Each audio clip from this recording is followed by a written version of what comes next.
Kisah pilu Rahmat, bocah 11 tahun di PD Jaya yang mengorbankan segalanya demi sang ayah yang sedang sakit, akhirnya mengundang banyak donatur yang berbaik hati. Berbagai LSM, konglomerat dan pengusaha dari luar Aceh seperti Padang, Bandung, dan Jakarta ramai-ramai mengirimkan bantuan untuk ayah Rahmat. Rahmat pun mengaku sangat bersyukur bantuan untuk mendukung kesembuhan sang ayah berdatangan.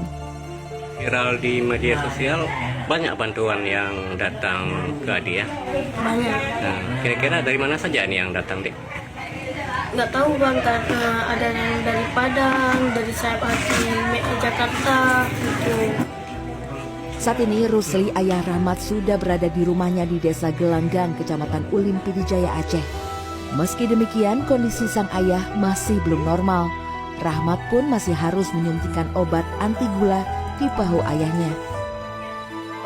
Sejak video viral dan muncul di pemberitaan, rumah Rahmat juga ramai didatangi warga untuk ikut memberi semangat kepada Rahmat.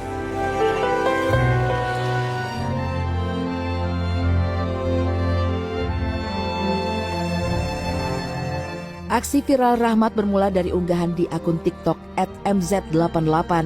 Ketika itu, Rahmat yang sedang mengendarai beca untuk membawa ayahnya ke RSUD Cut Mutia di Aceh Utara dirazia oleh Satlantas Biren.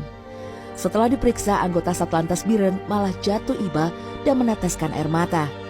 Pasalnya, jarak yang ditempuh Rahmat dari PD Jaya menuju Aceh Utara demi sang ayah mencapai 132 km atau setara jarak Jakarta-Bandung.